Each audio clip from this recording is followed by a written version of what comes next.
Donc, on ne ferait pas l'usager S38 si on modifie l'usager démon. Et la commande pour modifier le mot de passe, c'est identified by. Et là, on lui donne son nouveau mot de passe.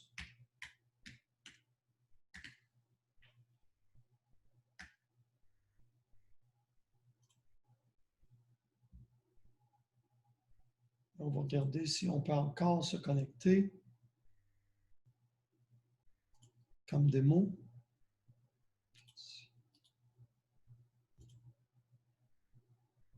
Oui, donc le mot de passe est resté oracle. Donc c'est beau, tout le monde sait comment créer des utilisateurs, comment modifier leur mot de passe. Monsieur, moi, ça va pas fonctionner. OK. Est-ce que tu as eu un message d'erreur? Ouais, ça me dit rapport d'erreur, privilège insuffisant. Euh, Quel utilisateur tu étais quand tu es venu pour changer le mot de passe?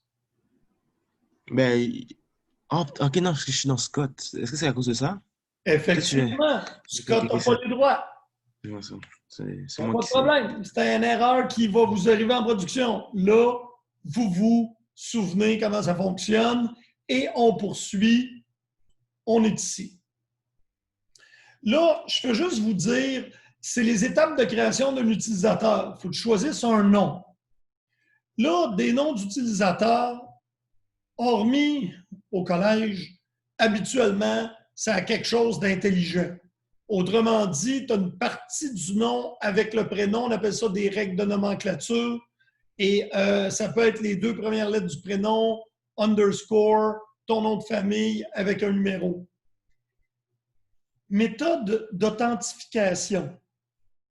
On va en parler un petit peu plus loin, mais il y a plusieurs façons de s'authentifier. Quand on rentre un Identified by, on est un utilisateur identifié par Oracle. On peut associer un profil, on va en parler, et des rôles et des privilèges. Alors, comment je choisis un nom d'utilisateur? Si tu as à travailler en entreprise, il va falloir que tu demandes les règles de nomenclature parce que peut-être qu'ils en ont déjà pour les courriels. Il y en a peut-être d'entre vous qui ont déjà vu des noms d'utilisateurs qui étaient prénom, point, nom, avec un numéro unique, A commercial, le nom de domaine. Avez-vous d'autres exemples, par exemple, de création de noms d'utilisateurs que vous avez déjà vu utiliser? Initial suivi du nom de famille complet. OK. Donc, l'important, c'est d'en avoir une et de l'utiliser de façon systématique.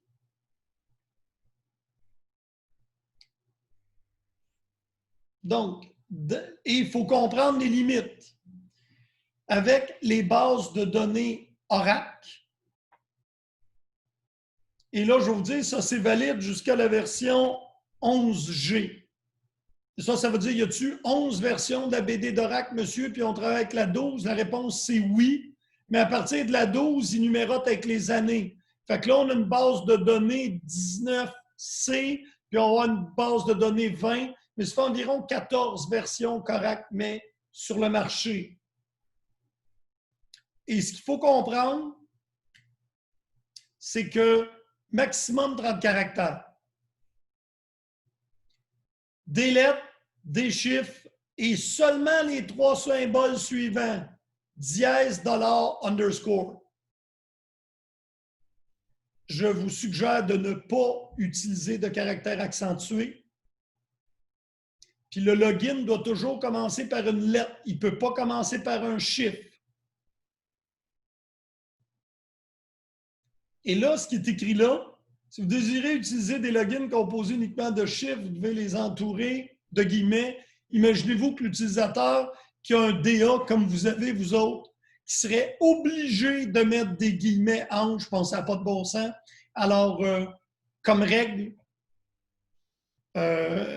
juste, étant donné que jusqu'à la version 11G, on n'a pas le droit d'utiliser d'autre chose que des nombres, des lettres. Il faut débuter par une lettre et 3 caractères spéciaux. stick to it. Pour mon cours, là, ça va être toujours ça.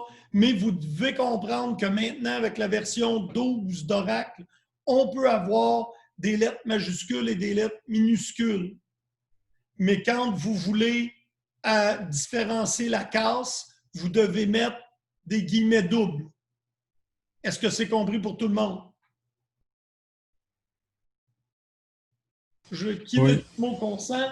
Alors, vous comprenez maintenant, pour mon cours, on travaille tout en majuscule, pas de caractères spéciaux, mais vous comprenez que maintenant, à partir de la version 12C d'Oracle, on a le droit aux caractères spéciaux et aux accents. Il s'agit de mettre le nom entre guillemets et il va aussi être sensible à la casse. Méthode d'authentification. Est-ce qu'il y a quelqu'un qui peut me dire c'est quoi l'authentification? On s'essaye.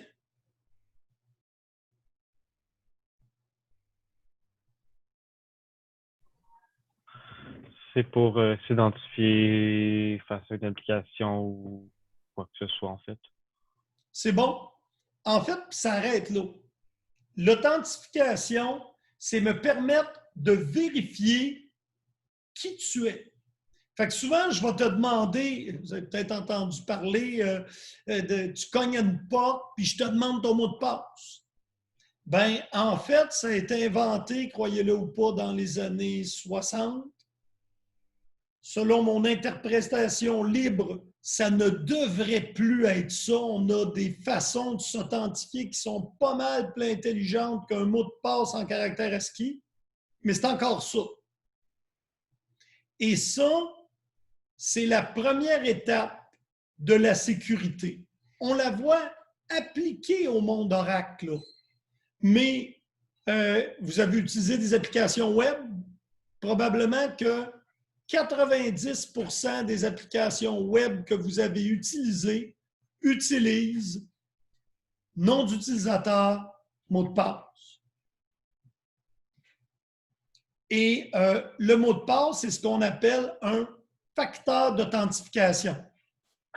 Il y en a un, le mot de passe, dans la plupart des applis. Est-ce que vous utilisez des trucs qui ont plus qu'un facteur d'authentification? Tu donnes toujours ton nom, mais pour vérifier que c'est toi, au lieu que je te demande juste un mot de passe, je te demande quelque chose d'autre. Une question. Mettons, est-ce que je peux dire? En fait, oui, à part que le mot passe, un exemple, c'est quand on fait l'installation de Windows 10, la première fois, il te demande de créer ton nom d'utilisateur mot de passe, mais aussi, il te demande de répondre à 4 questions comme combien d'enfants tu as, des choses comme ça. OK. Olivier, on est sur une bonne lancée. Ça va être des facteurs de validation, ça, pour t'aider à recouvrir ton mot de passe. Mais il y a maintenant plein de sites web qui nous permettent d'utiliser plus qu'un facteur d'authentification. Et j'aimerais que vous me donniez 2 exemples différents. Desjardins. Et qu'est-ce qui te demande Desjardins comme second facteur d'authentification? Un code qui m'envoie par email ou cellulaire. OK. Donc, on vient d'ajouter dans le 2FA, on a un envoi de code unique, aussi appelé OTP.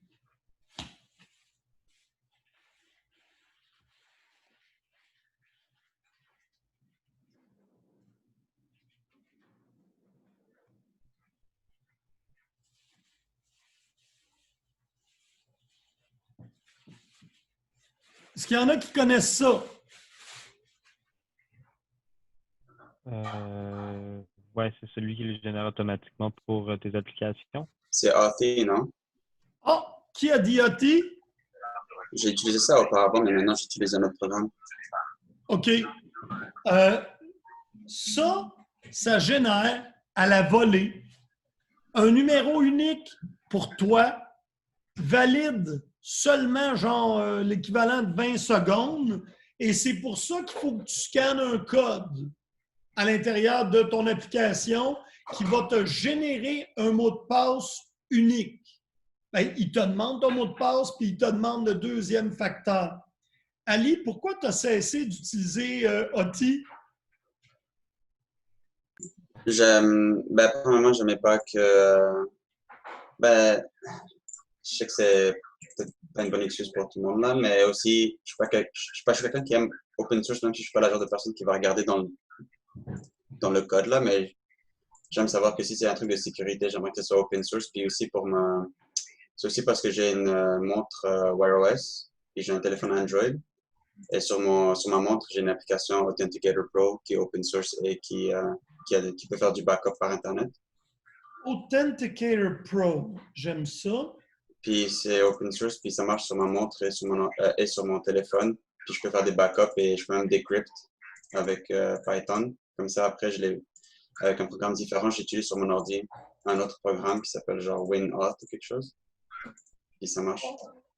Donc, on a ici quelqu'un qui a des besoins plus particuliers que moi, mais je trouve ça intéressant. Je vais regarder Authenticator.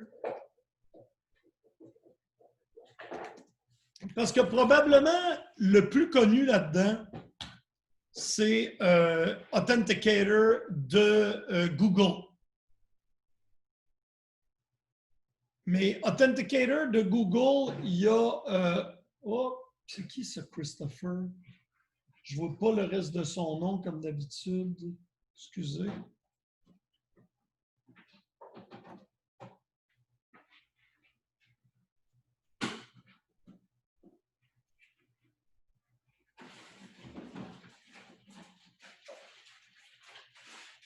Okay, on a Authenticator Pro ici.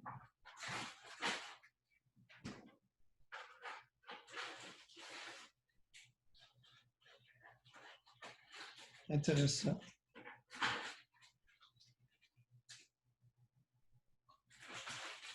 Alors, pourquoi on se servirait d'un produit comme Authenticator? C'est quoi l'avantage de se servir de ça?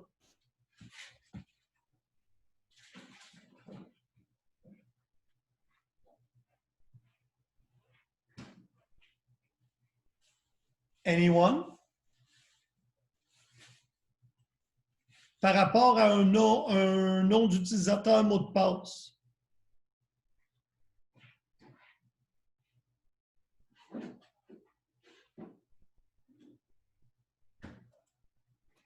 Ne soyez pas timides, messieurs, mesdames.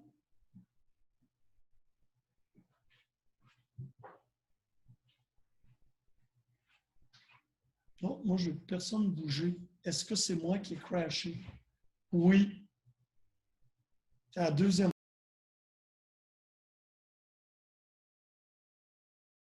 Elle vient de revenir.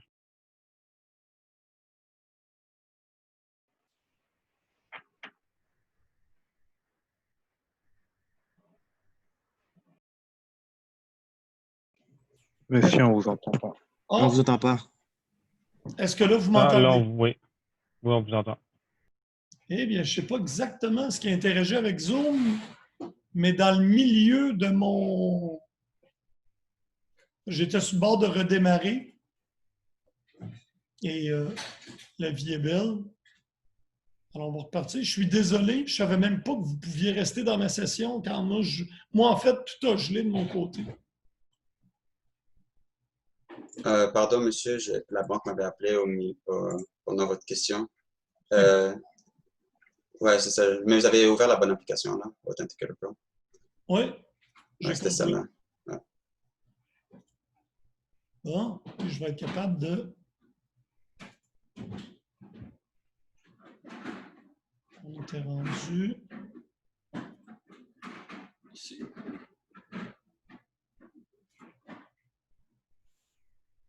Alors, et je posais la question, qu'est-ce que ça me donne de plus une application comme Authenticator Pro ou si je demande un deuxième facteur d'authentification que j'ai envoyé par courriel ou par SMS? Qu'est-ce qu'on essaye de résoudre quand on fait ça? C'est quelqu'un d'autre. Et ton mot de passe, et essaie de se connecter en étant toi. Exactement. On essaie d'ajouter des facteurs qui nous permettent de savoir que c'est vraiment toi.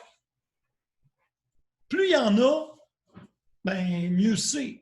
On se comprendra qu'un jour où est-ce que ça devient juste trop, puis là, les utilisateurs n'utiliseront pas les méthodes d'authentification. À part Ali, qui utilise un authentificateur, est-ce qu'il y en a d'autres ici qui utilisent Google Authenticator, par exemple? Personne? Oui, il y a moi qui l'utilise, monsieur. OK. Et la raison pour laquelle moi j'utilise OTI par rapport à Google Authenticator, c'est que OTI, tu peux te faire un backup. Fait que si tu perds ton téléphone ou si ton application se brise, tu es capable d'avoir un backup puis tu peux l'installer sur une autre plateforme, entre autres une tablette ou un second téléphone backup, ce que tu ne peux pas faire avec la version de Google Authenticator. Et ce que je suppose que, tel qu'Ali le disait, avec Authenticator Pro, tu peux. Fait que je vous dis, premièrement, tous les sites web que vous utilisez qui contiennent de l'information ou quelqu'un pourrait utiliser comme identité pour usurper quelqu'un d'autre et ils permettent 2 facteurs d'authentification, vous devriez l'activer de façon automatique. 1, ça te rendrait beaucoup plus à l'aise à les utiliser. Puis 2, c'est beaucoup plus difficile parce qu'on va voir des attaques par force brute dans ce cas-là. Autrement dit, si j'ai ton nom d'utilisateur, je roule un dictionnaire avec des mots de passe pour essayer de te personnifier.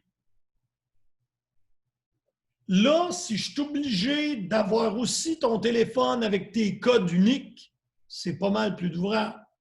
Ou s'il faut que je clone ta chip SMS pour essayer de prendre ton identité dans un site web, tu me rends le travail plus difficile comme personne qui veut voler ton identité.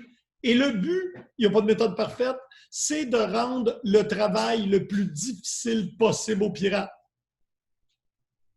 Quelle autre méthode on a? Fait que là, on a vu pour s'authentifier, on a vu que pour augmenter la sécurité, on pouvait ajouter des facteurs d'authentification. Tu peux en avoir 1, 2, il y en a même qui en ont 3. Donnez-moi un autre facteur de... Ah oui, on a sur nos téléphones. Un autre facteur de sécurité qui nous aide solide là, quand on veut rendre de quoi d'hyper sécure. Pensez pas juste à des petits développements. Là. Y a-t-il quelqu'un qui avait essayé une réponse? Oui, la biométrie, comme ton doigt et ton visage. Voilà. Là, ça devient pas mal plus difficile à voler. Là, vous allez me dire, oui, mais on a vu des cas où on pouvait scanner une photo du doigt ou de la figure de quelqu'un. Mais ce que je vous dis, c'est que la biométrie, c'est probablement un des facteurs de sécurité les plus solides. Ton iris, ton groupe sanguin, les types de globules que tu as. Là, je comprends que plus tu t'en vas vers ça, plus c'est invasif. Il faut que tu donnes du sang pour pouvoir ouvrir une porte. On comprend que c'est particulièrement invasif, mais ça en est un autre facteur de sécurité. Donc là, on a biométrie, on a les temporary one-time passwords, on a les qui peuvent être une application envoyée par SMS.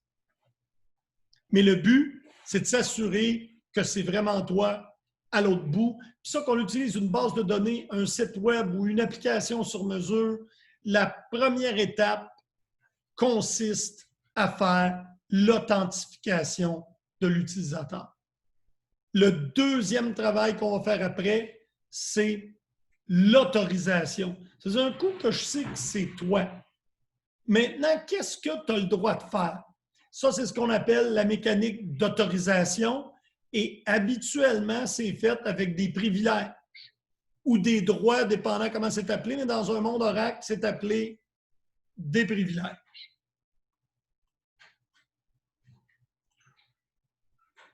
Alors, quand on parlait de Nom d'utilisation, c'est fait. Méthode d'authentification.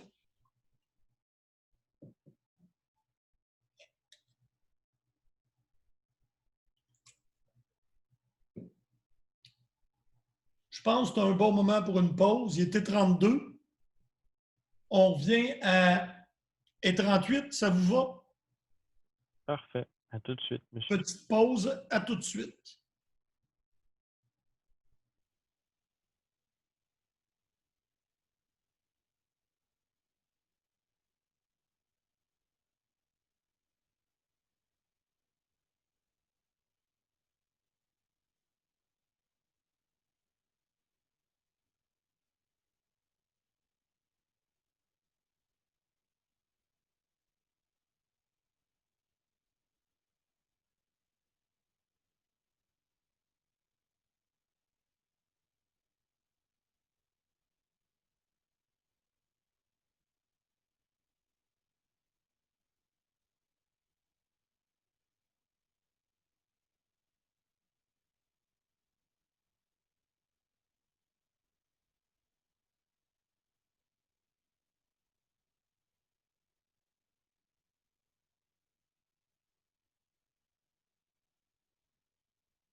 Pas de trouble. Rebonjour la gang, ça va?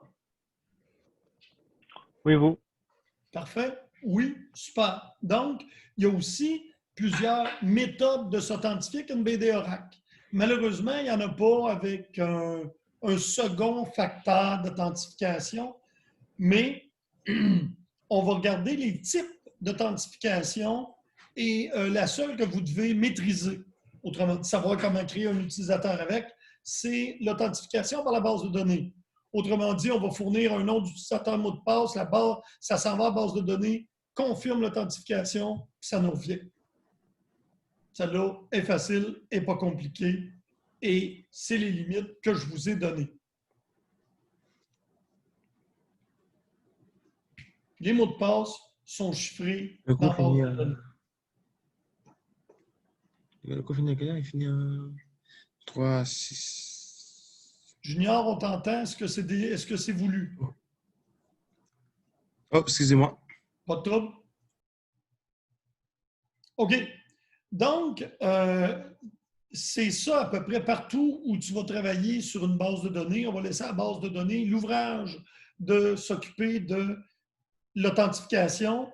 On fait ça avec la clause Identified by et regardez, là, le mot de passe aussi devra commencer par une lettre. Maximum 30 caractères, alphabet, dièse. Donc, les règles pour le nom d'utilisateur s'appliquent aussi sur le mot de passe. Ce qui est important de comprendre ici, c'est que l'utilisateur est authentifié avec un mot de passe. À quel endroit se trouve le mot de passe? Dans la base de données. Si la base de données n'ouvre pas, qu'est-ce qu'on fait? Parce que. C'est dur. Oui, honnêtement, on regarde dans le backup. On est mal pris parce qu'il y a des opérations qu'on peut faire sur une base de données qui n'est pas ouverte. Entre autres, pour savoir qu'est-ce qui se passe. Donc là, vous comprenez que oui, mais là, qu'est-ce que je fais? Alors, je vais avoir besoin d'un autre mode d'authentification quand je veux être un administrateur de base de données et que la base de données n'est pas ouverte. Et par là, j'entends bon, ça, vous l'avez fait, je n'ai pas besoin d'en jaser trop.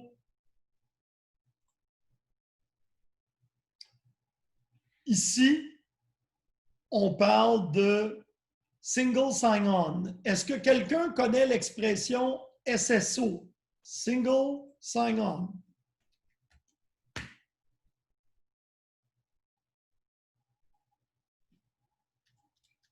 Non, mais j'imagine que ça veut dire que tu te connectes juste une fois pour tous tes authentifiants. Exactement. Et vous l'utilisez quand tu te connectes à un site web de Microsoft. Mettons que tu te connectes à Outlook sur le site web. Google, non?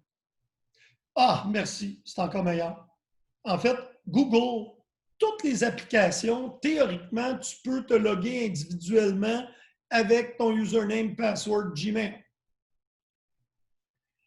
Ben, Single Sign-On, il va passer l'authentification à la prochaine application que tu ouvres, fait que tu vas t'authentifier une seule fois. Ça va au collège, tu t'identifies quand tu te connectes à la machine. Tu ouvres Omnivox, il faut que tu t'authentifies. Tu ouvres Moodle, il faut que tu t'authentifies. Même si c'est le même username password, c'est des utilisateurs différents et ils n'ont pas implanté un identifiant unique. Single sign-on, c'est processus d'authentification que moi je vais appeler permanent. Donc, il va durer dans toute ta session et il va se passer. Entre autres, dans le cas d'Oracle, si tu as l'authentification par le système d'exploitation, ben, il va utiliser ton nom d'utilisateur logué pour s'authentifier dans une BD Oracle. Donc, l'avantage, c'est que tu t'identifies une fois à ton OS et tu n'auras pas de problème. Par contre, naturellement, tu comprends que si la machine est ouverte, n'importe qui va être capable d'utiliser toutes les applications qui s'authentifient avec le système d'exploitation. Donc, avec l'environnement 12C, vous allez voir ce qu'Oracle introduit de nouveau en 12C, là. Avec les pluggable databases, tu ne peux pas l'utiliser. C'est le nouveau mode des bases de données Oracle. On va regarder tantôt en quoi l'architecture 12C est différente, là, et elle est assez différente. Donc, vous comprenez que c'est quelque chose qui ne va pas perdurer. J'ai besoin que vous sachiez que ça se fait, mais je ne vous demanderai pas de questions sur créez-moi-en, donnez-moi un exemple. Donc, on peut s'authentifier avec le système d'exploitation, mais ça devient de moins en moins utilisé. Pour faire ça, tu rajoutes ça à ton Create User.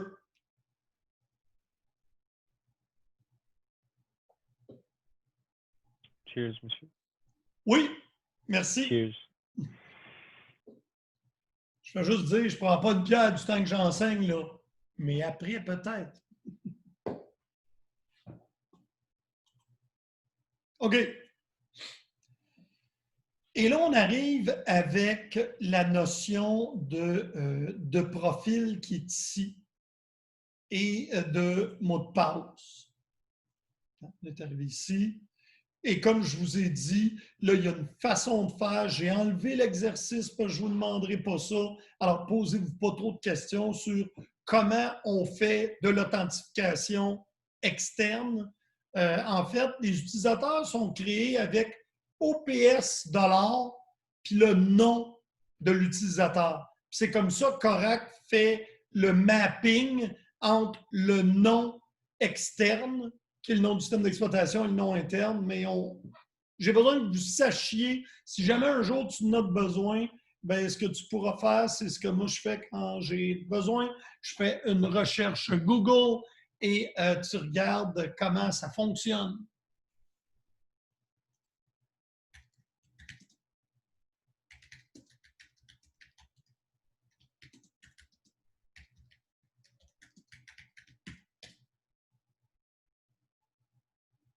Et là, ici, tu as un article pour savoir comment le faire.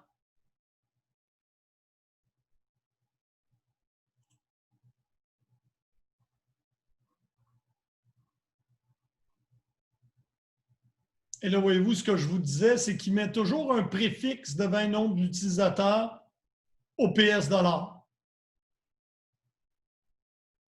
Ici, on regarde comment les usagers sont créés. Tu fais Create User, le nom de l'utilisateur avec son préfixe, identifié de façon externe, tu lui donnes les droits à sa session. Et on voit ici l'utilisation en command line. Il faut que tu aies certaines variables d'environnement de déjà créées. Mais un coup qu'ils sont faites, si tu fais SQL+, qui est l'équivalent de notre SQL développeur, barre oblique, il ne te demande pas de nom d'utilisateur ni de mot de passe. Alors, ça peut être intéressant, mais ce n'est pas une bonne approche. À cause, si quelqu'un gagne accès à ton PC, il gagne automatiquement toutes tes crédentiels. Et comme je vous dis, ce n'est pas dur à trouver de l'information, ça existe. Alors moi, je vous montre comment être capable de le faire et de le récupérer.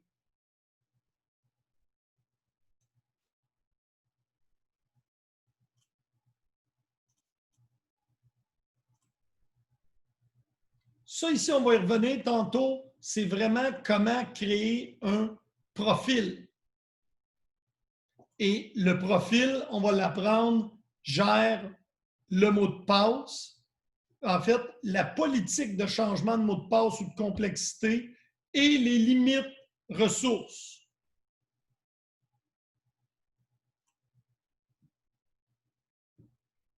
Ça, c'est ce qu'on a fait tantôt. Et là, ça introduit un nouveau concept.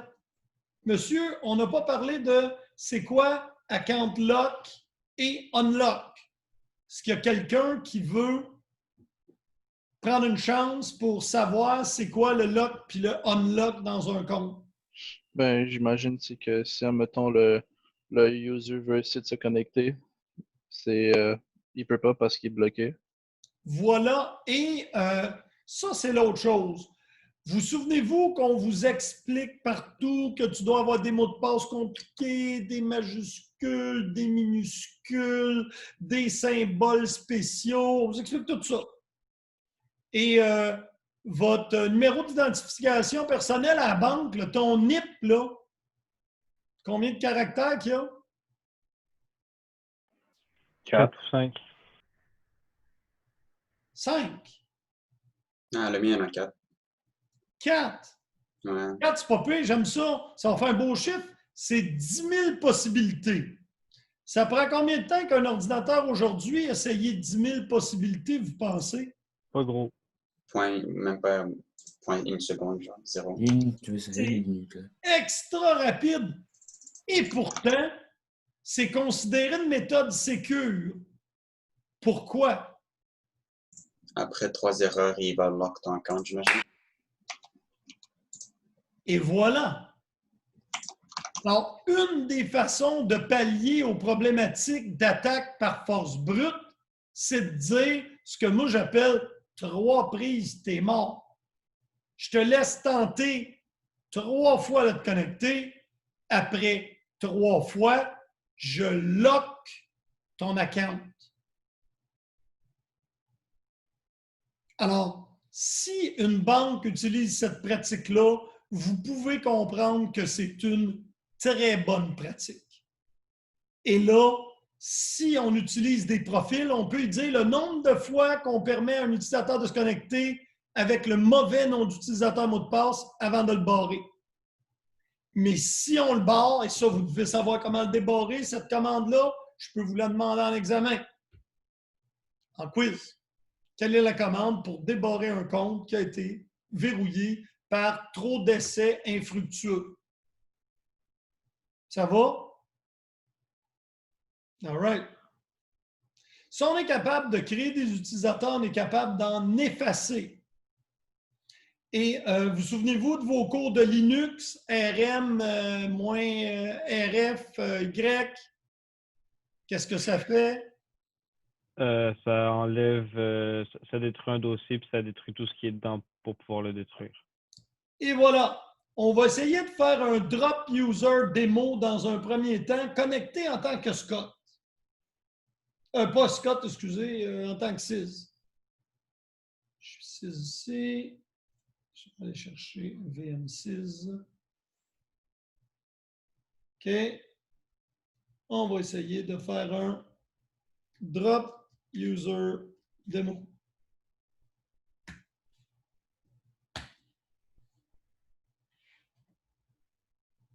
Qu'est-ce que ça veut dire, ce qui est écrit là? Selon vous? Ça veut dire qu'il faut utiliser l'option cascade pour pouvoir détruire tout ce qui est avec l'utilisateur démo avant de détruire démo. Oui, puis là, moi, je trouve qu'il faut aller loin en mot à dit pour avoir ça. Moi, j'aimerais mieux un message qui dit « L'utilisateur possède des objets ».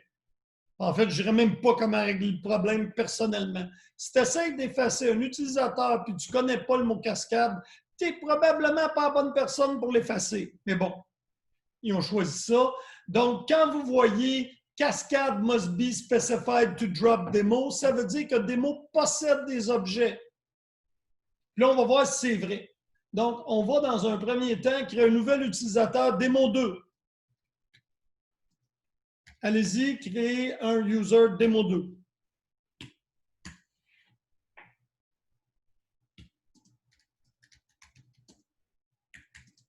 Toujours notre super mot de passe.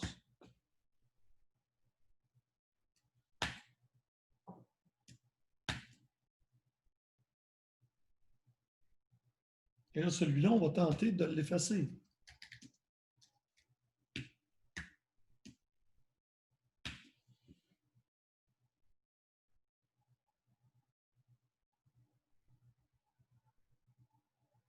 C'est assez rapide. Ça veut dire qu'il était vide.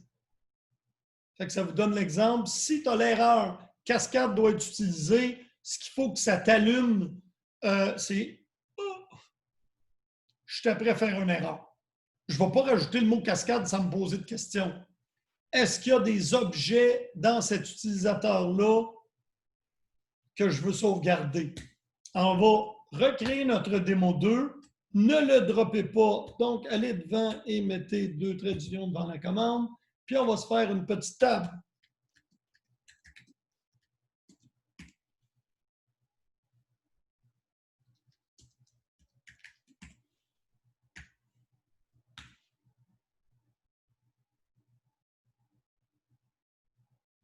Oups! Excusez. Où est-ce que j'ai créé ma table test ici? Dans 6. Exactement. Alors, drop table test, on va la recréer dans notre ami démo 2. On fait une petite connexion. Là, ceux qui ne s'en souviennent pas, les connexions, c'est cool. Tu en modifies une existante. Et quand tu changes la description, il va t'en créer une nouvelle. Fait qu'on VM démo 2. Si l'utilisateur, c'est démo 2.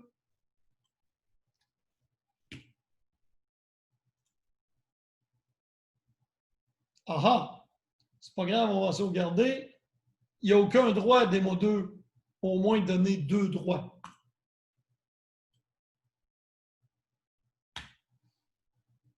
Quels sont les 2 droits qu'on a besoin pour faire notre petit test dans démo 2 selon vous? Create session et create table.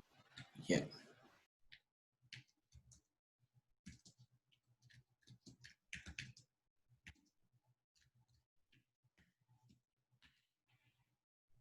Alors, s'il y en a qui se posent des questions, je peux-tu donner plusieurs privilèges d'un coup?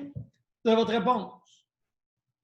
On va aller voir si on est capable de se connecter comme démo 2 maintenant.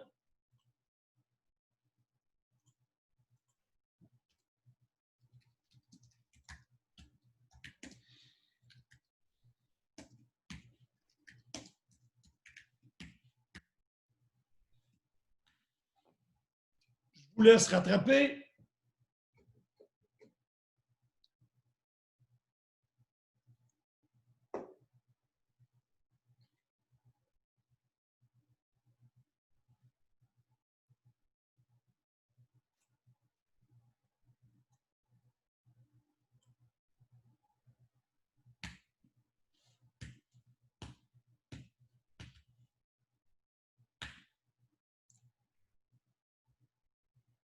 Première raison pour laquelle je ne peux pas effacer un user. Puis ça, je ne peux pas ajouter cascade. Tu ne peux pas effacer un utilisateur qui est connecté. Pour le déconnecter, bouton de droit, se connecte.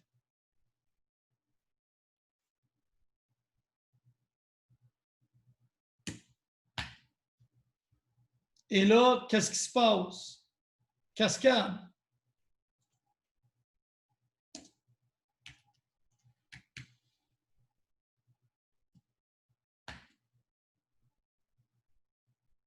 Il est parti.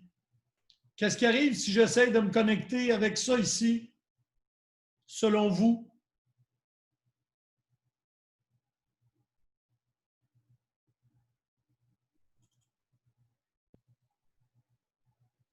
Oui, ça ne va pas fonctionner.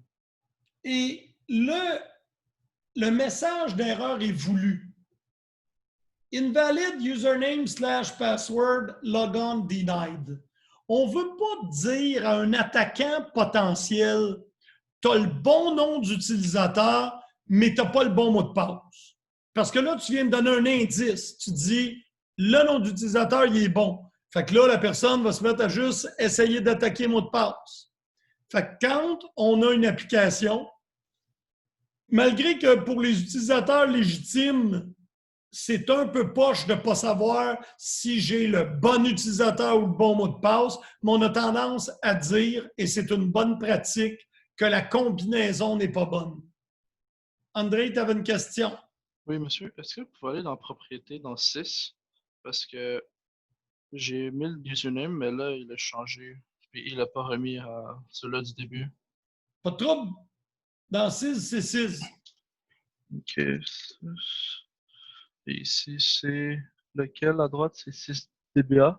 Oui, Dans 6, tu as 6 DBA. It's 16 hours. Ok, c'est bon, merci. Ça me fait plaisir. Est-ce que tout le monde a été capable de faire l'exemple de créer un utilisateur, effacer un utilisateur, se connecter comme un utilisateur, créer un objet dans l'utilisateur et voir l'ensemble des erreurs messages? Parce que dans ce cas-là, moi, j'ai terminé. La vie est belle. On a tout ce qu'on a besoin pour comprendre comment fonctionne la sécurité sur app. Maintenant, un peu de théorie. On a fait la pratique. C'est quoi un privilège? Vous me l'avez déjà dit. C'est un droit d'effectuer, dans un monde Oracle, le droit d'effectuer une commande SQL. Ça va-tu jusque-là? Pas trop complexe. On a deux sortes de privilèges. Les privilèges système, qui sont ceux donnés sur la BD au grand complet, et les privilèges d'objet, qui sont ceux donnés contre un objet qu'un propriétaire possède. Je donne deux exemples pour vous aider à comprendre. Grant, create, session. Selon vous, ça, est-ce que c'est un privilège système ou un privilège d'objet? Système? Ben oui, je le donne, c'est la BD. Fait que Grant, select, on, EMP. Selon vous, ça, c'est quoi? Objet. Objet. Quand tu vois on dans un grant, c'est parce que je t'apprends à le donner sur quelque chose. Donc, c'est un privilège d'objet et c'est le créateur de l'objet qui peut le donner. Tandis que les privilèges système, il faut que tu sois DBA pour les données, Database Administrator. Monsieur, Oui. quand tu lui donnes ce privilège-là, ça permet à, donc, celui qui t'a donné le privilège de modifier ce qu'il y a dans la table. Pour modifier ce qu'il y a dans la table, il faut que tu grant update on EMP tout quelqu'un. Puis là, j'aime la question parce qu'on va être capable de faire un exemple live. Je vais vous demander en tant que démo, lui, démo 2, il est bon, il n'existe plus? Non. Moi, j'avais une session sur démo.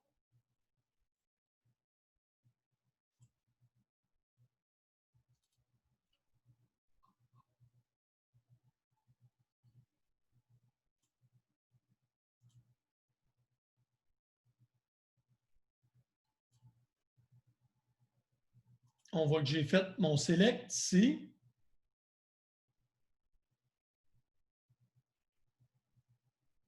Je vais juste retirer ma connexion. Quand vous avez une connexion comme ça qui est attachée à un usager qui n'existe plus, là, bouton de droite, delete, puis goodbye la connexion.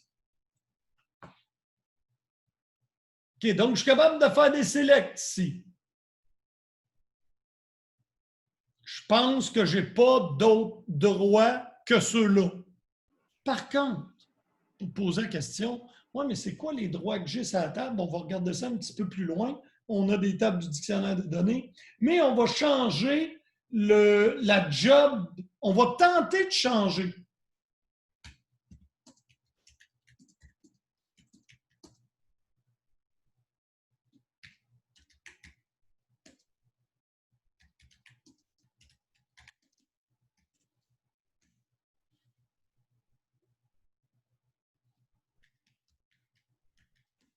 Vous devriez être capable de faire ça. Je vous laisse 2 minutes. Donc là, on veut le faire à partir de démo. Parce que dans le dernier exercice, on avait le droit de travailler sur la table EMP en tant que démo. Alors, le premier travail à faire, connectez-vous en tant que démo pour faire un select et dites-moi si ça ne fonctionne pas. Si ça ne fonctionne pas, c'est parce qu'il y a des trucs qu'on a fait durant la dernière session que vous n'avez pas fait, on va les refaire ensemble.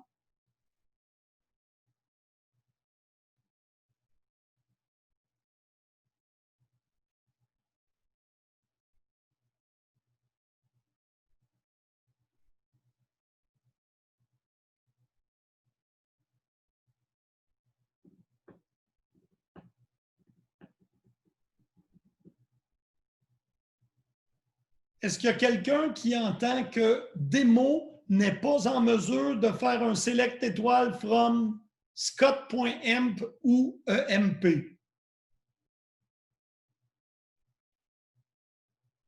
Tout le monde est capable? All right? On va être bon dans les updates maintenant. Update. On veut changer la job. Donc, la table qu'on veut updater, c'est EMP. Set job égale salesman. Puis là, si j'exécute ça, c'est qui va devenir salesman dans la table des employés?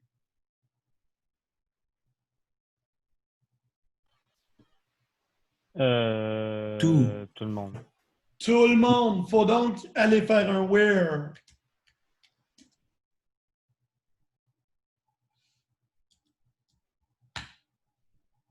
Puis là, moi, j'utilise toujours la clé unique, fait que c'est toujours une façon sécuritaire. Alors, j'ai regardé, Smith, c'est l'employé 7369. J'ai dit, update la table des employés, mets la job égale à salesman, where le numéro d'employé est 7360. Oh non! Pourquoi ça ne fonctionne pas?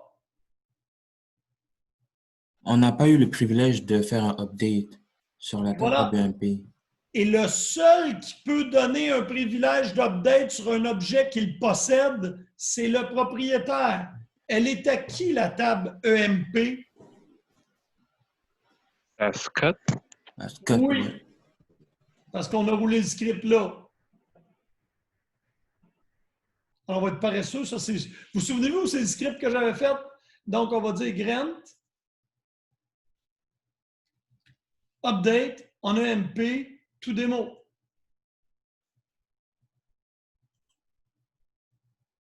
Et pour ça, j'ai besoin d'être Scott.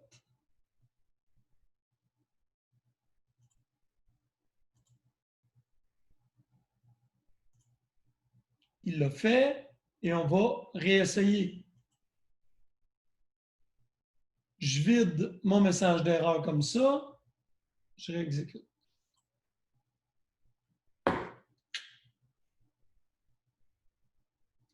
Est-ce que mon changement en ce moment est sauvegardé dans la base de données? Oui. J'ai-tu une autre réponse que oui? Non. Non. Pourquoi non? Besoin de commit. C'est ça. Exactement. Il ne faut jamais oublier que tant que le commit n'est pas fait dans un monde Oracle, c'est quoi ma commande pour reculer? Rollback. Rollback.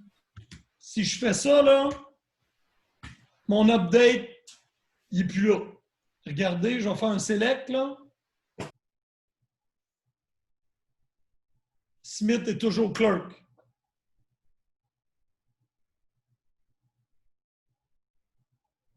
Il est 16h08, pause jusqu'à 16h15.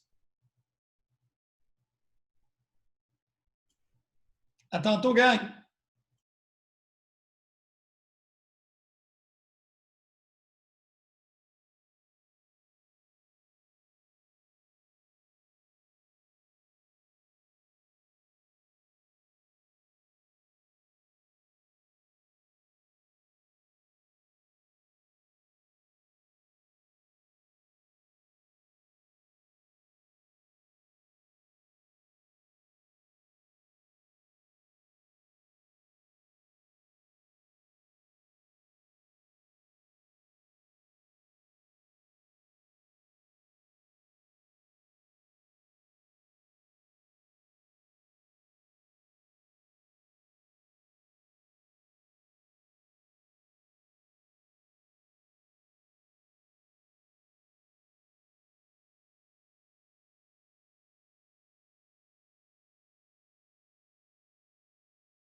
Eh bien, nous sommes de retour. Il est 16h15.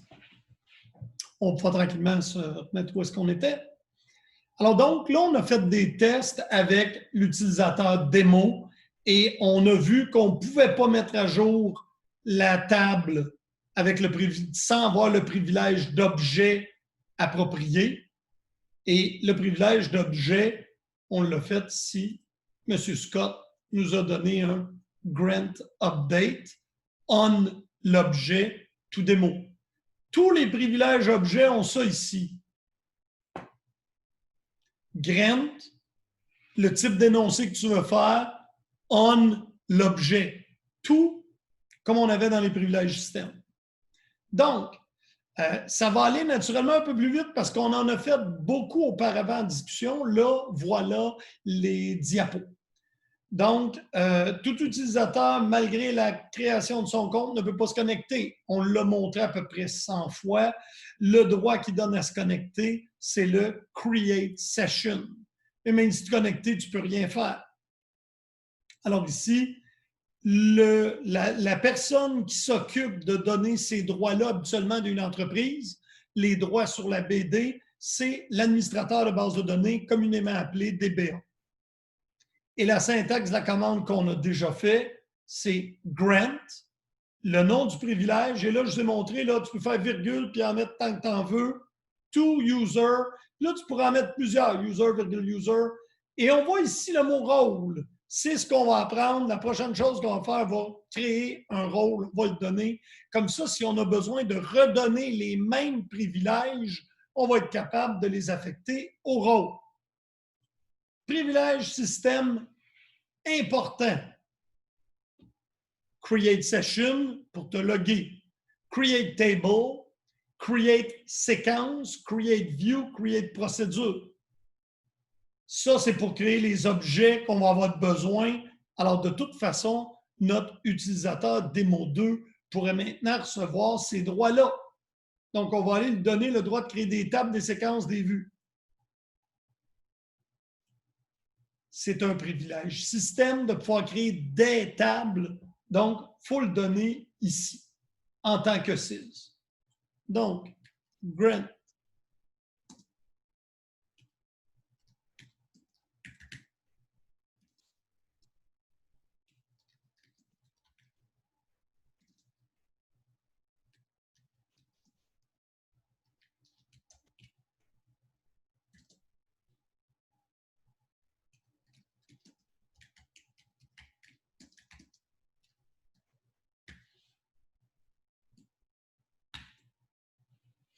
Et voilà, l'utilisateur démo, puis on va le prouver, peut maintenant créer une vue. On va faire une très simple. Create, mettons EMP vue as select étoile from EMP where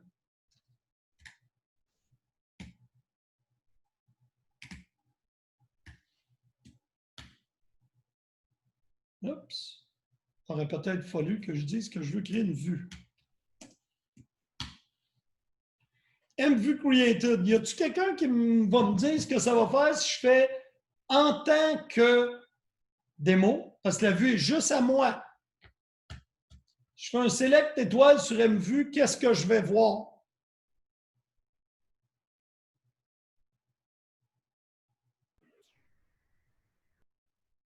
Christopher, je pense que tu essaies de nous parler, mais tu es mute.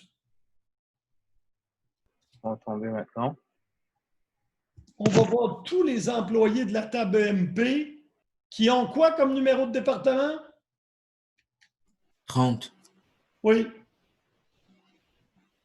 Et EMP vue, c'est une vue. Une vue, ça se manipule exactement comme une table.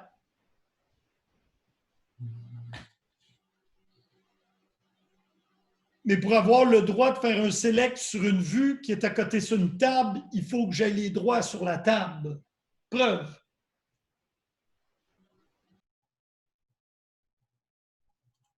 Monsieur? Oui. J'ignorais dans le code, dans le 6, est-ce que pouvez juste retourner 5 secondes. Oui, oui. Ah, dans le sys, dans le système. OK. Create table, create view, create séquence, create procédure, c'est ce que j'ai pris ici. OK, OK. Ah non, OK, j'ai vu c'était quoi mon erreur. C'est bon? Merci. Ouais. Pas de problème. Donc, on va maintenant aller enlever les droits de lecture. Donc, pour enlever un droit, c'est revoke. Select on EMP. C'est from. Je vais laisser faire. Donc, ça va enlever les droits de lecture, select, à des mots sur la table EMP.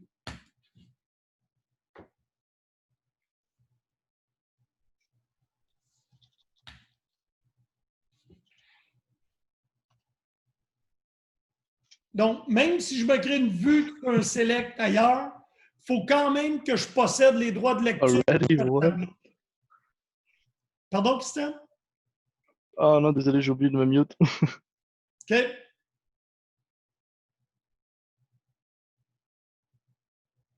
Donc, redonner à démo les droits de lire la table.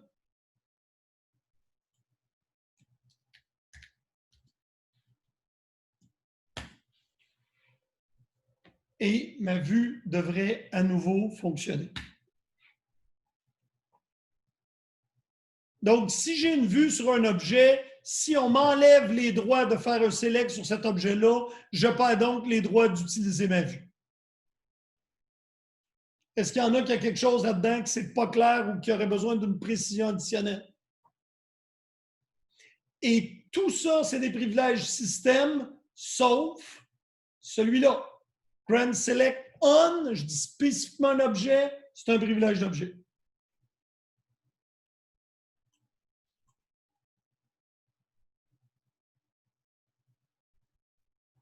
« 170 privilèges objets. Vous avez à peu près besoin de connaître ce que je vous ai montré.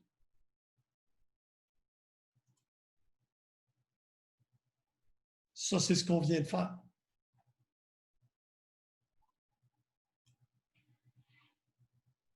Donc, Grant, j'ai une liste ici, je peux-tu cliquer là-dessus? Vous autres, es-tu vivant ce lien-là ou ça a l'air d'un joli hyperlien, ça?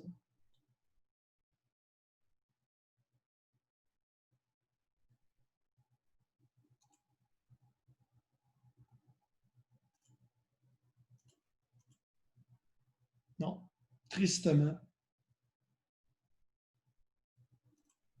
Mais ça, on peut prendre 30 secondes, puis aller en voir un.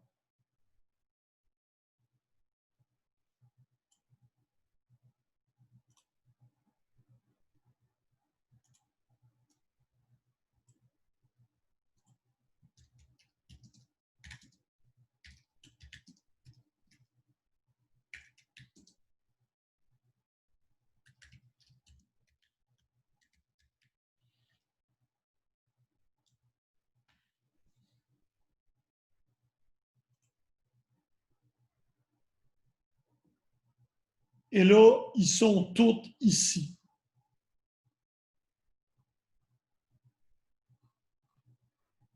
Et là, ensuite, tu as les privilèges d'objet.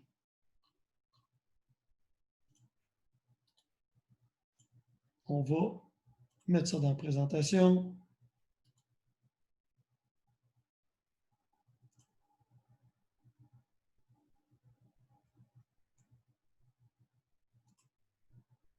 Puis pour ceux d'entre vous qui sont intéressés, je vous la mets dans le chat. Alors, ça, c'est notre petite structure des trucs Oracle. Puis là, si tu regardes ça, tu dis, my God, qui rend ça compliqué. C'est pas si compliqué que ça. C'est grant.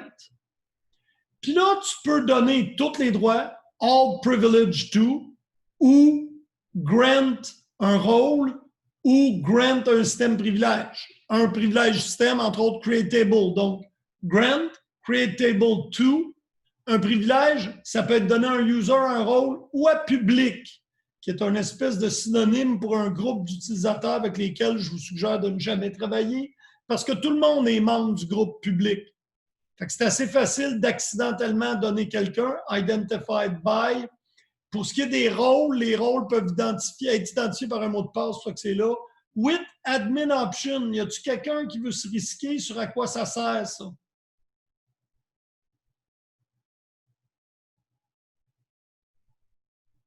Ben, ça assigne tous les droits comme si c'était SIS, non? On n'est pas loin. Si SIS donne un droit with admin option, la personne qui l'a reçu peut le donner. On va regarder puis on va l'essayer avec Scott. Donc, on va faire un grant create table à Scott with admin option. Donc, je dois être SIS. Grant, puis là, je suis paresseux. Create table to Scott.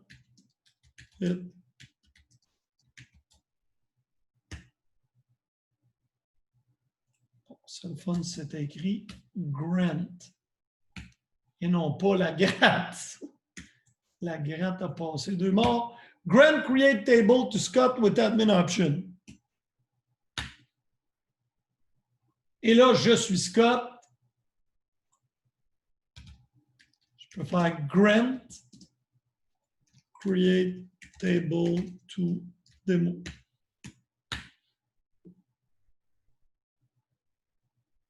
Si j'enlève ça,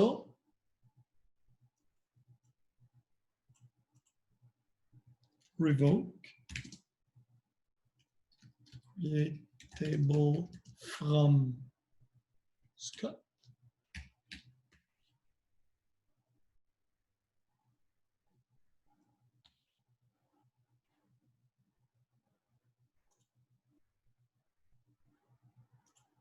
Là, Scott n'a plus le droit de créer des tables.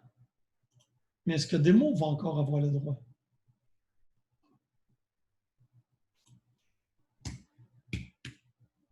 Oh, on va laisser comme un, mais on va l'appeler test 2.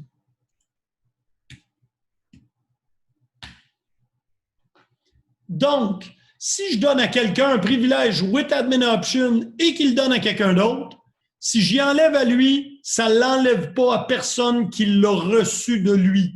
C'est comme si ça m'avait été donné par SIS. Ça va? Puis là, si je m'en viens ici, Scott n'en a plus.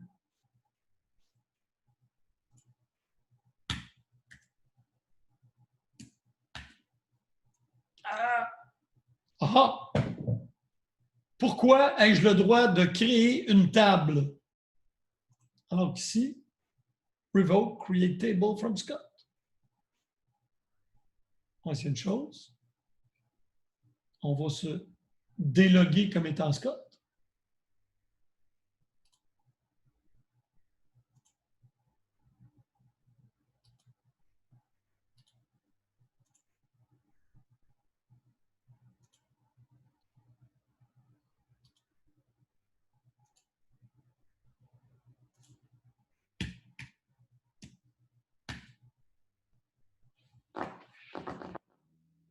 Eh bien, j'ai mon devoir pour le prochain cours. Bon.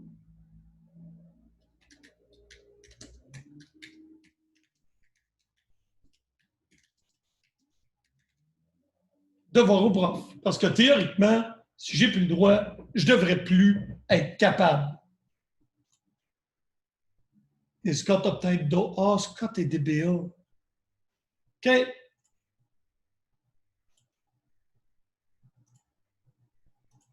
Je pense que j'ai...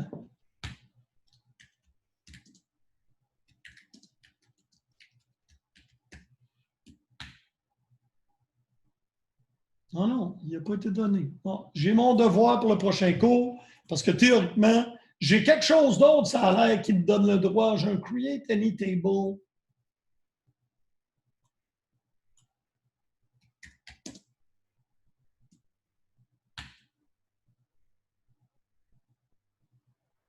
Non, il ne l'avait pas.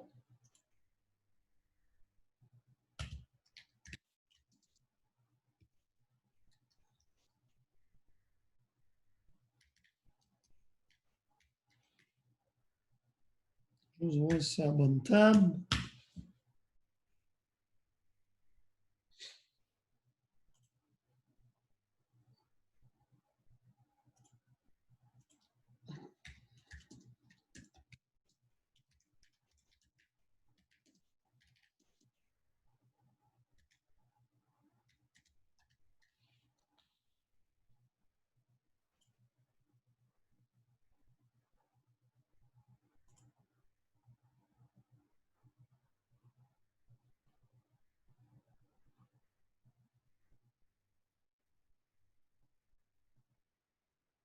Donc, on va avoir 3 tables à regarder pour résoudre l'énigme. DBA 6 priv, DBA tab priv, DBA rôle priv, mais nous autres, c'est DBA 6 priv.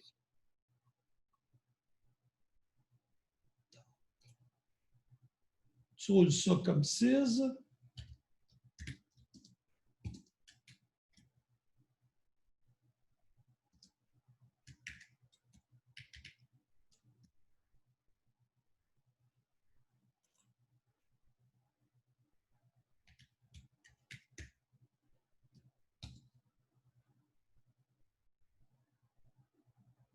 Granty, c'est celui qui l'a.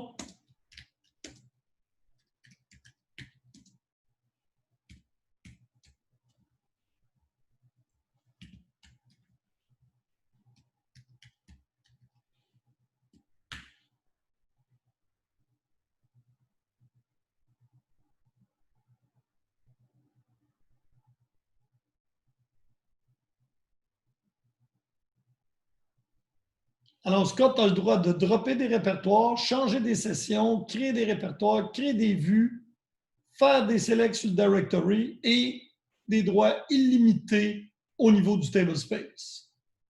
Donc, au niveau de... Oups, André revient. Monsieur, je veux juste savoir, Oui, le code que vous avez écrit, ça permet de voir tous les privilèges d'un usager, d'un utilisateur. oui, qui ont été donnés. Mais là, on n'a pas les rôles là-dedans. Ça nous donne tous les privilèges qui ont été donnés à un user. Exactement ça. C'est quoi le nom du privilège? C'est quoi le grantee? Puis est-ce que ça y a été donné avec admin option? OK, ouais. Ça va-tu? Oui. DBA, rôle priv, ça va être les droits associés à des rôles.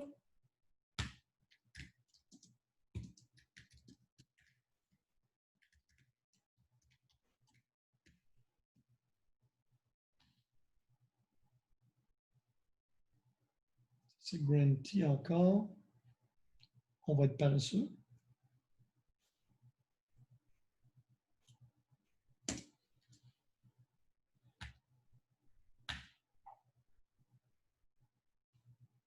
C'est peut-être resource ici. Ça, c'est connect. Il y a des rôles là-dedans que je ne connais pas. Mais on sait quoi? Revoke. Resource. From Scott.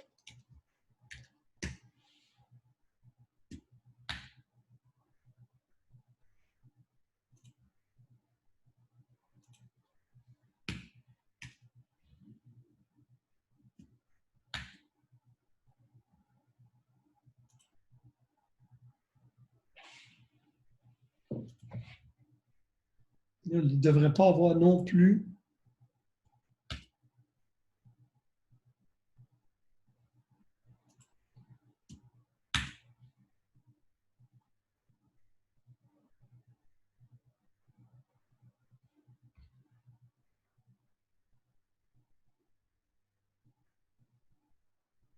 Eh bien, j'ai le grand honneur de vous dire qu'il va falloir que je fasse un test pour savoir pourquoi. Parce que selon moi, avec les 2 selects que j'ai là, théoriquement, à moins qu'il y ait un de ces droits-là ici, qui est un rôle qui y est donné, qui vient me conférer le droit de créer des tables, théoriquement, je n'ai plus le droit. Parce que je lui ai enlevé le droit de créer des tables. Puis il pouvait le recevoir avec un grant create table ou il pouvait le recevoir avec un grant d'un rôle qui donnait le droit. Alors, je ne vais pas passer 3 jours sur ça. Je vais laisser ça là, mais je vais revenir au prochain cours. Et là, j'ai créé un tas de tables dans mon Scott. Je vais faire le ménage. On peut faire aussi le ménage directement ici.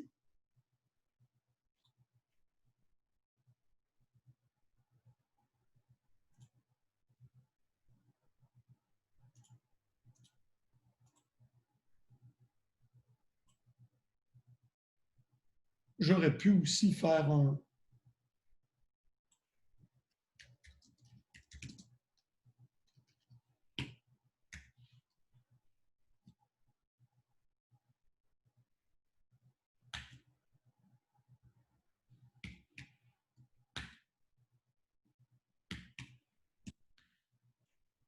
Ménage est fait. On va vérifier ici en rafraîchissant. J'en ai plus. Vidé. C'est beau. Donc, on vient ici. Je peux avoir mes privilèges système qui me sont donnés. Et là, ça, on en a fait. Privilège système. Grant create session. Grant create table. Grant create view.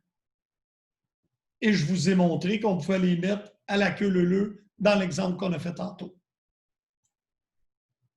Maintenant, les privilèges Select, Insert, Update, Delete. C'est quoi? Les. Donc, tu peux, en tant que propriétaire d'objet, seulement donner les droits à quelqu'un d'autre. Ça, on a vu, c'est un grant privilège on l'objet. C'est moi, monsieur, je peux-tu donner grant, insert, update? Oui. Et tu le fais en rajoutant chacun des privilèges qui étaient là. Donc, grant query on employee table, on l'a fait tantôt. Et la syntaxe, c'est grant, le privilège d'objet, où on peut les donner toutes d'un coup. Donc, je peux vraiment venir ici.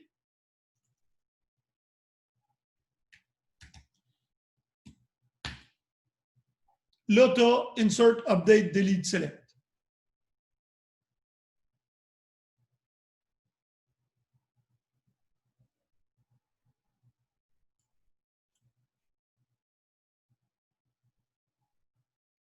Donc, pour avoir le droit de donner un privilège, il faut que tu sois le propriétaire.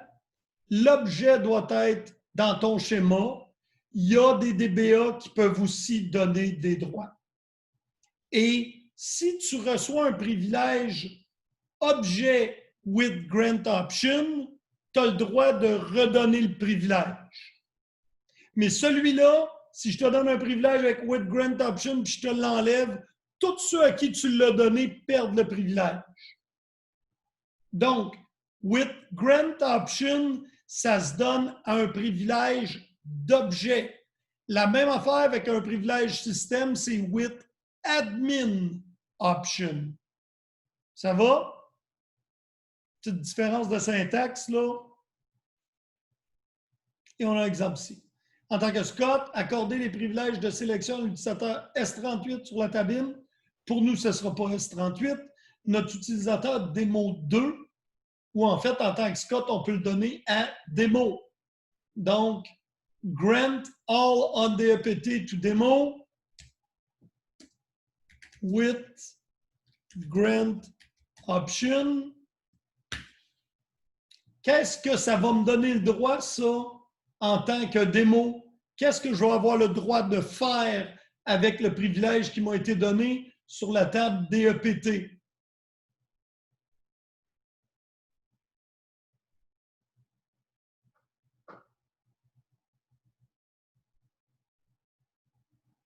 Faites un test si vous le savez. Ça veut dire que démo va pouvoir grant des choses?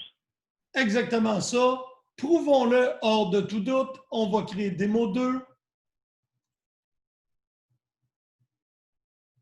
I must create user. Donc, on se crée.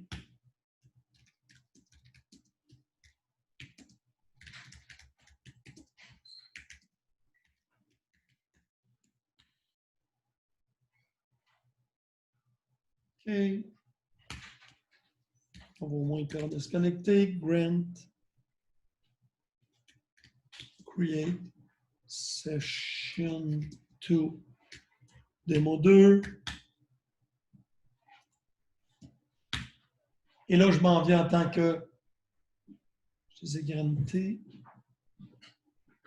D'accord avec moi, j'ai granté à démo tout sur la table DEPT. Donc, je m'en viens dans démo, puis je vais essayer de faire un grant.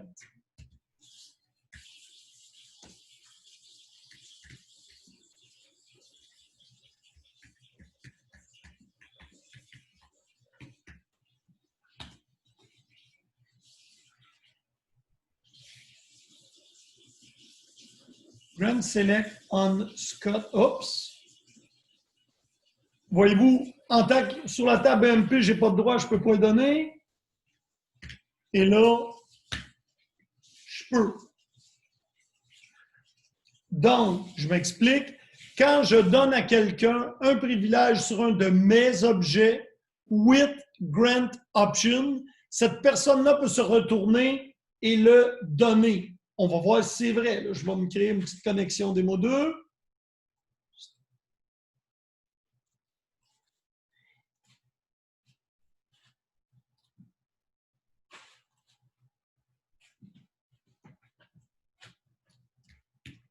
Monsieur, n'oubliez pas de changer la description, sinon vous allez perdre votre Scott.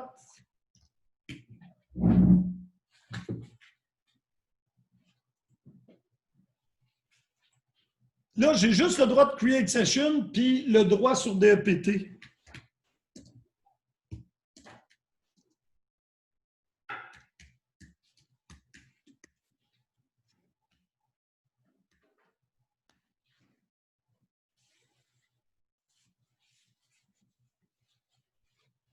Oui, MP, on va essayer de mettre Scott devant, ça va aller mieux. Ce droit-là m'a été donné par qui, mon droit de sélection sur la table DEPT? Je suis démo 2, là.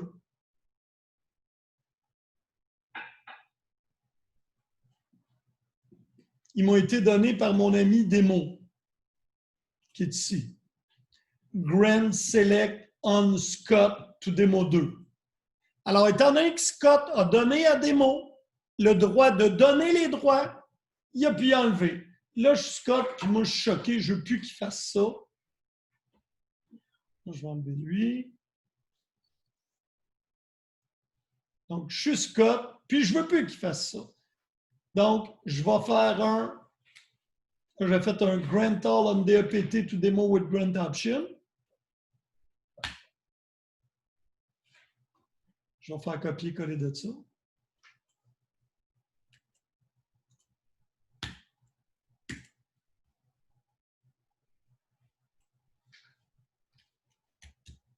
Revoke all on DEPT.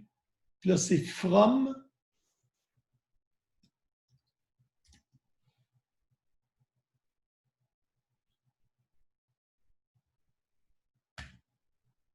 Oups, il n'y a pas de...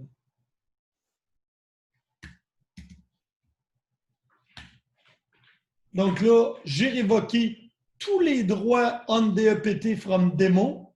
Donc, en tant que démo, je devrais un peu avoir le droit de sélectionner.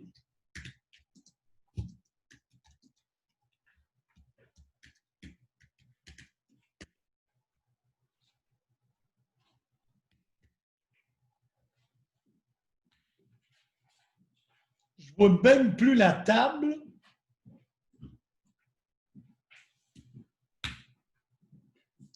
Et DEPT non plus. Et démo non, démo 2.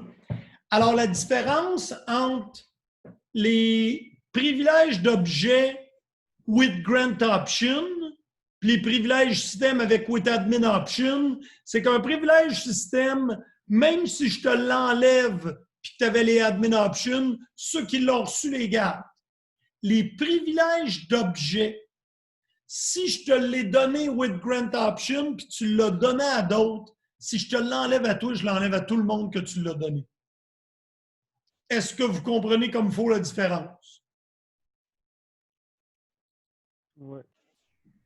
Là, je pose une question, vous pratiquez avant qu'on voie d'autres matières, puis avant qu'en fait, qu'on prenne une pause, là. 2 sortes de privilèges. Pouvez-vous me les nommer? Quelque chose qui était genre objet et système, vous avez dit, je crois? C'est tout. Il y en a juste 2. Les privilèges système, il y a juste un utilisateur qui peut les donner, une sorte d'utilisateur. C'est qui? 6. 6. C'est ça. Ou un DBA. Mais oui, c'est bon. Tandis que les privilèges sur un objet, habituellement, c'est qui doit les donner? Le propriétaire. De l'objet. Parfait. Là, on a compris nos 2. Dans le cas des privilèges système, je peux les donner avec le droit de les redonner. C'est quoi l'option que je dois mettre à mon grant pour qu'un utilisateur puisse redonner des privilèges système? Admin option? Oublie pas le with, mais effectivement, c'est with admin option. Un privilège objet, si je veux que tu aies le droit de le donner, c'est quoi les mots-clés que je rajoute? Vous avez le droit à ça, à vous promener dans votre PDF, je n'ai pas de problème avec ça.